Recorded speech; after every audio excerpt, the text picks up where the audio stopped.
Salt 250 grams, saltpeter 100 grams, sulfur 80 grams, fluorine 7.5, iron 5, silicon 3 grams, and trace amounts of 15 other elements. Good day, everybody.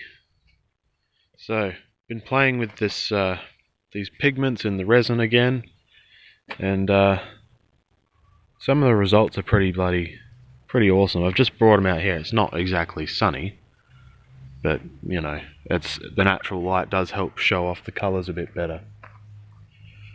Especially these reds. Fuck man, they pop. See if I can focus here. Right, so the blue one was the first one I did. First off, these are just badges that are damaged. See that corner there? That corner there. This one's got chrome peeling and cracking on the corners. These were just badges to test with. But they're turning out so bloody well. I'm super surprised at how awesome these look. I might have to include some photos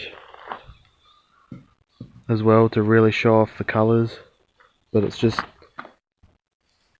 the camera doesn't pick up the colour as well as just seeing them in person, you know. Like it shows the colour, but doesn't show the awesome transparent look you get with it. I don't know, it's hard to explain. They just look so bloody good in person. I'm blown away by how awesome they look. But yeah, these are resins with pigments in them. So I've been messing around with these, trying to work out what colour ratios are best to the amount of resin and all that. So there's a bit of math involved. I'm trying to keep track of exactly what I'm doing to replicate colours over and over again and keep them consistent.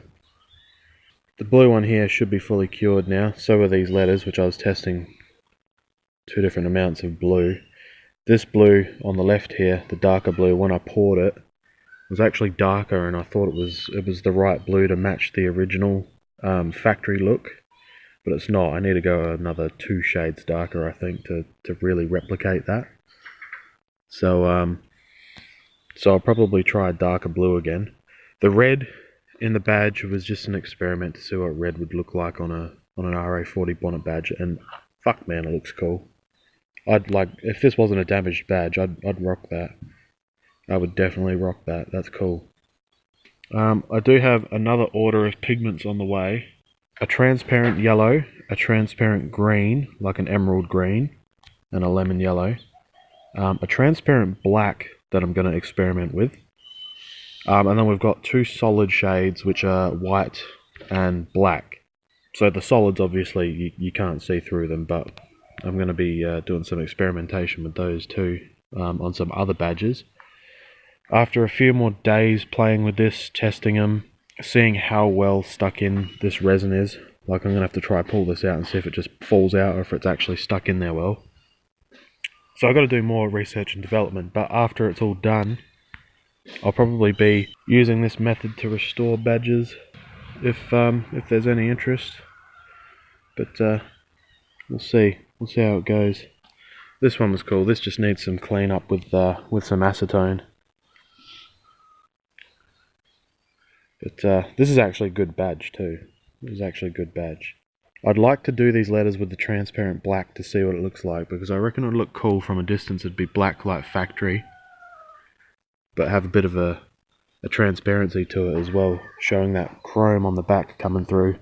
Because the letters on these are normally painted. I've just used acetone to clean them up. But yeah, so far, these are turning out really well. And I'm super impressed with this stuff. I honestly didn't expect them to come out looking this great. The colour of the red one's just fucking... I honestly can't stop looking at the red, man. It's